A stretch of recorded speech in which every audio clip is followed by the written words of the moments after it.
Sejam todos bem-vindos ao canal Escola Dominical Brasil. Meu nome é Vanderlei Claudiano e eu quero agradecer as muitas mensagens que eu recebo no meu canal, no meu WhatsApp. Eu sempre deixo disponível o meu WhatsApp também na descrição do vídeo aí no YouTube, tá bom? E eu agradeço as muitas mensagens. Esses últimos 2, 3 dias tem sido muito corrido para mim. Não deu tempo de eu ler todas as mensagens e responder. Mas hoje eu vou estar fazendo isso. Eu vou ler cada mensagem. Eu amo ler as mensagens. Esses dias foi bem corrido para mim, inclusive para fazer o estudo para gravar. O gravar é rápido, né? É 15 minutinhos, 10 minutinhos, mas e o estudo por trás, né? A gente tem que estudar, procurar saber a vontade do Senhor, o que compartilhar. Então tudo isso leva um certo tempo, tá bom? Então, por isso se torna a corrida e aí às vezes eu não consigo acompanhar a mensagem. Mas hoje eu vou estar me atualizando aí nas mensagens e eu já agradeço pelas mensagens que vocês enviaram. Eu consegui ler algumas delas, tá bom? Muito obrigado. Tem bastante perguntas sobre os ensinamentos que eu estava compartilhando, tá bom? Algumas delas eu posso estar respondendo amanhã. Uma pergunta que me fizeram, né, foi sobre como que Jesus Cristo ele foi ao mundo espiritual na parte que estavam reunidos justos, né? Se não existe uma separação, né? Eu expliquei ontem que não tinha uma separação como se fosse um muro, né? Aqui são justos, aqui são iníquos. Bom, realmente esse muro não existe, né? Essa separação, tá bom? A parte que é chamado de paraíso no mundo espiritual é um estado de espírito da pessoa. A pessoa que é justa, ela é recebida em um estado de felicidade, de paz, de descanso chamado paraíso. Por outro lado, aqueles que pecam e não buscam a vontade do Senhor é recebido num estado de prisão, sua alma fica aflita, tá bom? Então é nesse sentido aí de prisão, né? Prisão e inferno e paraíso, tá bom? É esse o sentido aí. Como que eu posso explicar essa separação? Essa separação, quando Jesus Cristo foi aos justos, é uma separação por modo de afinidade, por gosto, tá bom? Ou seja, aqueles que gostam da luz, eles buscam mais luz, tá bom? Então eles se reúnem onde tem mais luz, né? Na verdade, a reunião das pessoas faz com que aquele lugar tenha mais luz. Ou seja, nós santificamos o lugar. Aliás, Deus ele santifica o lugar. Mas nós, sendo santo, aquele lugar se torna santo. Bom, um exemplo, vou colocar um exemplo mais simples aqui na terra, né? Por exemplo, o templo. O templo ele é um local sagrado, um lugar santo. Tá bom? Então, as pessoas que entram no templo são santos, não são para todas as pessoas entrar no templo, tá bom? Então, são as pessoas que estão buscando a Deus que vão estar lá no templo. Então, espero que fique um pouquinho claro aí. Ou vou globalizar maior aí, tá bom? Vou englobar todas as religiões aí que adoram a Deus, né? Quem está nessas religiões, nessas igrejas, são pessoas que estão buscando a Deus. Então eu posso dizer que há uma separação das pessoas que buscam a Deus daquelas que não estão buscando a Deus, porque elas estão se reunindo em um lugar para buscar a Deus. Por outro lado, veja só, não existe um muro, mas existem lugares na qual os iníquos se reúnem para cometer iniquidade, né? Um desses lugares é chamado, não sei se todos os lugares têm o mesmo nome ou o sentido que eu vou falar, mas é cabaré, casa de prostituição, tá bom? Então esses lugares não é um lugar de um justo estar lá, tá bom? Não que existe um muro que vai impedir um justo de entrar lá dentro, tá bom? Mas por causa de afinidade, a pessoa que busca Deus mais luz, ele vai buscar coisas retas, guardar os mandamentos de Deus e não estar em um lugar onde não o Espírito do Senhor não vai poder habitar, entendeu? Espero que possa ter ficado claro aí. Fazendo a analogia também que um justo ele pode cair em iniquidade, se afastar do caminho do Senhor e realmente se afastar e entrar, né? E cair num mundo de pecado aí, na prostituição. Da mesma maneira, uma pessoa que está na prostituição também pode se arrepender de seus maus caminhos, ser batizado e ir para a igreja e fazer convênios com o Senhor, se preparar e entrar no templo, né? Então não existe um muro que impede um justo de ir para um lugar que é iníquo ou iníquo de ir para um lugar que é justo. Então é afinidades, tá bom? Então quando Jesus Cristo ele foi ao mundo espiritual, ele foi onde os justos estavam reunidos, aqueles que esperavam a promessa da sua redenção, tá bom? Estavam esperando ali e Cristo chegou no meio deles. Então é essa a resposta aí, tá bom? Então, conforme eu disse, aquela parte que tem no mundo espiritual, que nós chamamos a parte paraíso e a parte prisão, é um estado de espírito da pessoa. Bom, aquelas que guardam os mandamentos de Deus, elas quando morrem, elas vão para o paraíso, para um lugar de felicidade, onde tem descanso, tá bom? Para as suas almas ali, para o seu espírito, dos seus labores. Porém, aqueles que são iníquos e não buscaram fazer a vontade de Deus, eles vão para um lugar chamado prisão, ou também considerado como inferno, porque sua alma fica aflita, tá bom? E aí, consequentemente, quando nós partimos desse mundo aqui para ir para o mundo espiritual, nossos desejos vai conosco. Então a gente não deixa de ser uma pessoa ruim e torna-se uma pessoa boa somente por ter morrido, tá bom? Ainda assim a gente vai com nossos desejos e vontades para o mundo espiritual. Espero que tenha ficado um pouco claro aí. Hoje eu vou compartilhar com vocês aqui a sessão 138, versículo 7, tá bom? Eu vou compartilhar do 7 ao 10. Bom, esses versículos aqui, o que está acontecendo? O presidente Joseph F. Smith, ele estava pensando, ponderando, meditando sobre as escrituras, e aí veio na mente dele, enquanto ele estava meditando, de ler, né, os capítulos ali de 1 Pedro, capítulo 3 e o capítulo 4. Tá bom? E aí ele foi ler e teve alguns versículos ali que lhe impressionou de uma maneira que nunca havia impressionado antes. Não que ele não tivesse lido essas partes, né, mas dessa vez o impressionou de uma maneira diferente. E são os versículos que estão anotados aqui nessa sessão. Porém, eu vou ler direto lá na Bíblia, tá bom? Aqui na sessão fica da sessão 138, do 7 ao 10, mas eu vou estar lendo direto lá na referência, que é 1 Pedro, capítulo 3, do 18 ao 20, e depois o capítulo 4, versículo 6. Eu vou lendo e já vou explicando. O capítulo 1 Pedro, capítulo 3, versículo 18 em diante, começa dizendo assim: porque também Cristo padeceu uma vez pelos pecados, o justo pelos injustos. Então, Cristo ele padeceu uma vez só pelos pecados de toda a humanidade. Tá bom? Ou seja, ele fez uma única expiação, e essa única expiação ela é válida, né, para toda a humanidade, né, e foi peso de mundos que caiu sobre Jesus Cristo, não somente para expiar os pecados dessas pessoas que vivem e vão viver sobre a terra, mas de outros mundos também. Tá bom? Então a expiação ela tem um efeito infinito e eterno. Tá bom? Então ele padeceu uma vez só, ele fez uma única expiação pelos pecados de todas as pessoas, tá bom? Não podemos imaginar que Cristo está infinitamente sofrendo, porque um dos termos que nós usamos é que a expiação ela é eterna, né?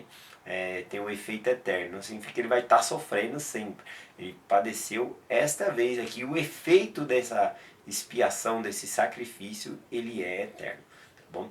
E aqui ele falou, o justo pelos injustos. Ou seja, Jesus Cristo, que é o justo, padeceu por nós, que somos os injustos, os pecadores. O versículo continua dizendo assim: para levar-nos a Deus, mortificados na verdade na carne, porém vivificados pelo Espírito. Então ele fala que ele padeceu para que nós possamos ser levados a Deus, mortificados na verdade na carne, mas vivificados por Deus em espírito. O versículo continua assim também: no qual também foi e pregou aos espíritos em prisão. Então o próprio Cristo que cumpriu, né, que fez o sacrifício, fez a expiação, ele foi aos espíritos em prisão. Lembrando que quando algumas pessoas podem até falar assim, mas ele não foi na parte dos justos, o paraíso, como está dizendo que ele foi aos espíritos em prisão? Até mesmo os justos, né, que estão um longo tempo aí sem o seu corpo físico, eles consideram uma prisão ficar sem o corpo físico. Né? É uma bênção muito grande o corpo que nós temos, tá bom? Então, por isso eles consideravam também uma prisão. e Cristo os liberta dessa prisão quando ele vai, né, visitá-los, porque é a promessa da ressurreição. Após Jesus Cristo ressuscitar, outros também poderiam já ressuscitar.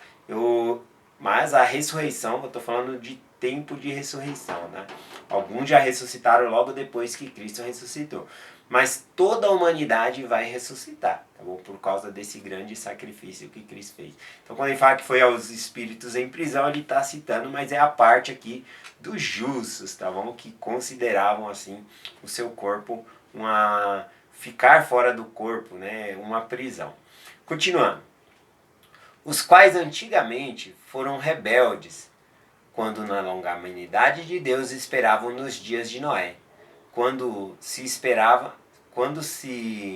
preparava a arca, na qual poucas, isto é, 8 almas se salvaram pelas águas.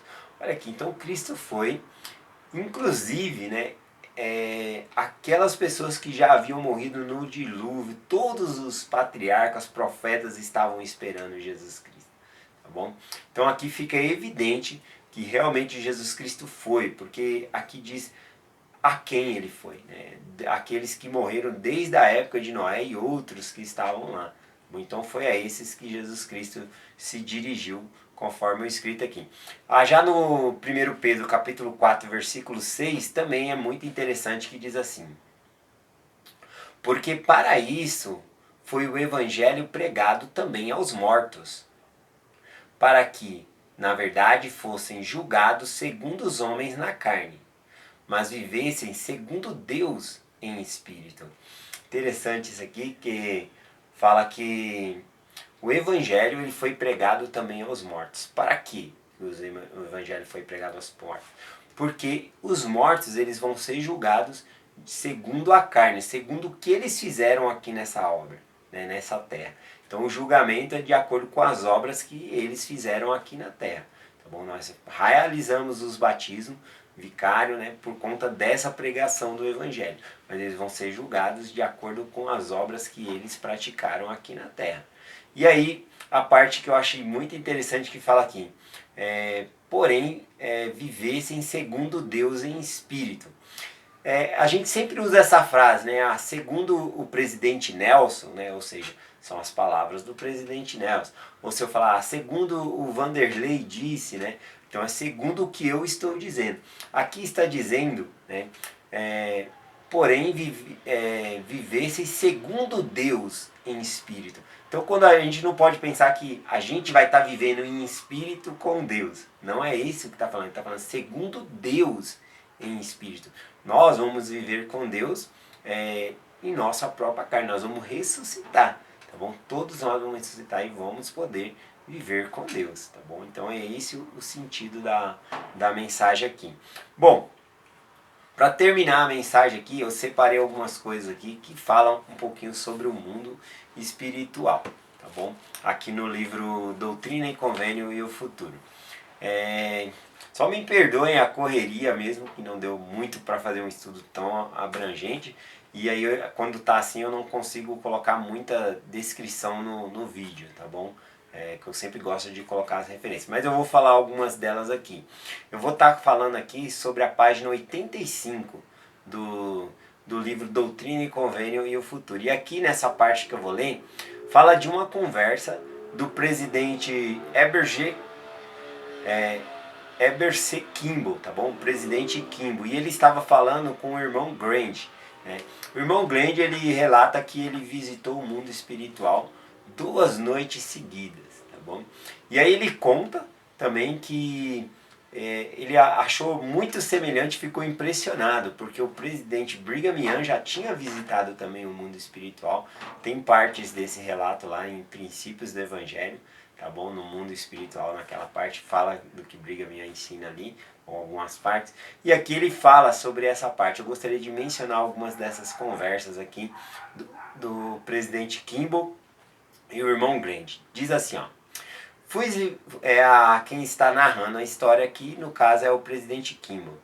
Fui visitar o irmão Grant na semana passada, e ele, estendendo a mão, me cumprimentou. Depois disse-me, irmão Heber, Eu estive no mundo espiritual por 2 noites seguidas. E de todos os terrores que me afligiram, o pior de todos foi ter de retornar a meu corpo. No entanto, eu tinha que fazê-lo. Mas disse ele, a ordem e a organização que encontrei lá. Então ele falou que a coisa mais difícil para ele quando esteve no mundo espiritual foi desejar voltar, né, para o próprio corpo dele ali, porque era muito organizado o mundo espiritual. Tá bom? E ele continua, vou só parafrasear algumas coisas que ele vai falando aqui. Tá bom? Ele fala assim: procurei ver se encontrava qualquer desordem lá, né, mas não descobri nenhuma. Ele explicou que as pessoas que vira lá estavam organizadas em grupos familiares e ele não conversou com nenhuma pessoa lá no mundo espiritual, exceto a sua esposa que já havia falecido, que o nome dela era Caroline.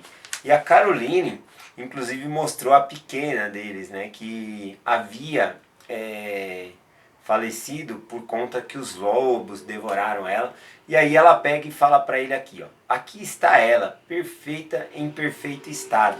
Ela não estava toda dilacerada como se os lobos tivessem atacado ela, mas ela estava em perfeito estado lá no mundo espiritual. Então ela conta isso para ele. Continua o relato aqui dizendo: para meu grande espanto, disse o irmão Grande, quando examinei as famílias lá, identifiquei lacunas, vazio em algumas, pois certas famílias não receberam permissão para habitar juntas, uma vez que não tinham dignificado o seu chamado na terra. Ele perguntou à esposa, né, Carolina, onde estava Joseph Smith, Hiram, o patriarca Smith e outros, né? E ela disse que eles estavam em uma missão, né, a favor deles ali. Então é bem interessante que lá eles também ficam ocupados, né, pregando o evangelho, fazendo algo. Então eu achei interessante. A outra parte aqui fala sobre os edifícios, né, as construções que ele viu lá no mundo espiritual. E uma parte que me chamou a atenção diz aqui, mas o templo de Salomão era ainda muito inferior ao mais comum dos edifícios que eu vira no mundo espiritual. Olha que interessante, o templo de Salomão, né, que nós conhecemos, foi ornamentado ali com ouro, coisas finas, aquele lugar lindo realmente, né? E ele falou que o edifício mais comum ali superava o edifício o templo de Salomão, né? Que coisa de se pensar, né? A outra parte ele fala o seguinte aqui. Ele falou que quando ele falou o quanto lhe desagradara ter que voltar e retornar para o seu corpo após ter visto a beleza e a glória do mundo espiritual. E aqui tem algumas referências. Eu li até algumas partes aqui da página 86, tá bom? Só para terminar aqui, né, tem essa parte que eu achei muito interessante, que foi porque a sessão 138 é uma visão, né, do presidente Joseph F. Smith sobre o mundo espiritual, quando Jesus Cristo esteve lá. Então é uma sessão canonizada, porque virou escrituras, mas temos vários relatos de pessoas que foram, né, e voltaram e contaram algumas coisas. E também de seres que estavam lá e nos visitou. Tá bom? Até tem uma pergunta que me fizeram também sobre as pessoas que nascem sobre essa terra, né? Se elas vêm do mundo espiritual. Alguns profetas na antiguidade, às vezes para dar uma citação ou coisa assim, cita ali a existência pré-mortal como um mundo dos espíritos, né? Porque todos viviam em espírito lá, mas isso não é o mundo espiritual. Bom, todos que nascem nessa terra estavam na presença de Deus o Pai, tá bom? É um lugar diferente, tá bom?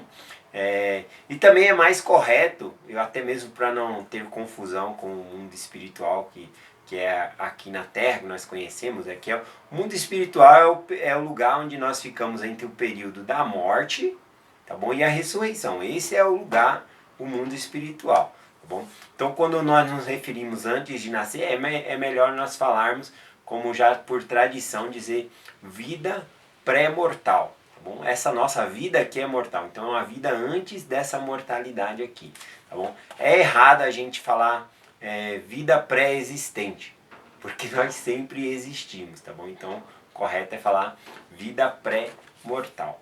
Eu vou terminar aqui com uma visita do filho, né, do bispo Hunter. O bispo Hunter recebeu a visita de um filho dele. E o filho dele, quando havia morrido, ele era uma criancinha. Mas quando ele recebeu essa visita, era um homem já, né, que o visitara ali. E aí ele ficou perguntando como isso é possível. E aí ele perguntou ao seu pai, né, como aquilo era possível. E aí o pai dele respondeu, né, está na página aqui 88 do livro Doutrina e Convênio Futuro. Ele disse assim, e isso é bem esclarecedor para nós, tá bom? Diz assim, ó, meu pai disse-me que o Espírito de Jesus Cristo era adulto antes de nascer neste mundo. E deste mesmo modo, nossas crianças são adultas e possuem a sua completa estatura no espírito antes de entrar na mortalidade. E nessa mesma estrutura que possuirão depois da mortalidade, como também aparecerão depois da ressurreição, quando terão completado a sua obra. Então olha que exemplo magnífico, né? Que Jesus Cristo, né, como Jeová, ele tinha a sua forma adulta, né? Ele é um Deus. E quando ele nasceu dentro de uma criancinha. Olha só que interessante, né? E ele falou que o mesmo é com os nossos filhos ou nós mesmos. Todos os espíritos, eles são adultos, tá bom? Não existe um espírito criancinha ou coisa assim. Todos os espíritos são adultos, tá bom? Mas conforme eu já expliquei nessa semana, quando nós ressuscitamos, nós vamos ressuscitar ali, se era criancinha, vai ressuscitar criancinha e vai crescer e desenvolver o corpo aí, tá bom? Então é essa explicação aqui que fala um pouco sobre o mundo espiritual de hoje, que eu compartilhei. E muito obrigado por você estar sempre acompanhando a mensagem. Desculpa a correria do dia aí, fica um pouco difícil às vezes de estudar e gravar ao mesmo tempo, tá bom? Mas hoje eu vou estar lendo todas as mensagens que vocês me mandaram. Só o que eu achei interessante é sobre o lugar se tornar santo. O que torna um lugar santo são as pessoas que habitam aquele lugar. Até mesmo o templo. O templo ele é um lugar dedicado à casa do Senhor. Só que se pessoas iníquas entram no templo ou é cometida alguma atrocidade dentro do templo, o que acontece? O templo ele perde aquela santidade. Né? Novamente tem que vir um profeta ali e rededicar a casa do Senhor, porque quebrou a santidade, porque pessoas iníquas entraram, tá bom? Então quebrou a santidade, ou cometeu algo ali, ou cometeu um pecado grave ali dentro. Então acaba, eu não sei de nada disso, né, que tenha acontecido, tá bom? Só estou falando do exemplo aqui. Então o que torna um lugar santo são as pessoas que habitam aquele lugar. Então a casa do Senhor ela é santa porque o Senhor santificou, tá bom? Por meio de um profeta, uma dedicação. E as pessoas que têm que habitar lá então são as pessoas justas, né? Para que o lugar se preserve santo. Por que eu estou falando sobre isso? Porque o nosso lar ele tem que ser um lugar santo. Ou seja, nós temos que ter obras de retidão dentro do nosso lar, pensamentos, criar a família em retidão, guardando os mandamentos. Se nós fazemos isso, o Senhor ele vai santificar a nossa casa. É interessante isso, que onde nós estivermos, nós devemos tornar aquele lugar santo. Você que vai na casa dos seus irmãos e irmãs aí, que não são membros da igreja, você pode santificar aquele lugar. Como? Como eu posso fazer isso? Bom, ao estar lá, faça a diferença, né? Todos vão se alimentar ali. Ah, eu posso fazer uma oração antes do alimento? vocês permitem eu fazer uma oração? Sempre pegando a permissão da pessoa da casa, respeitando ali.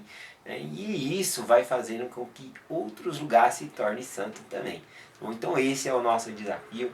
Muito obrigado por acompanhar a mensagem hoje comigo de novo.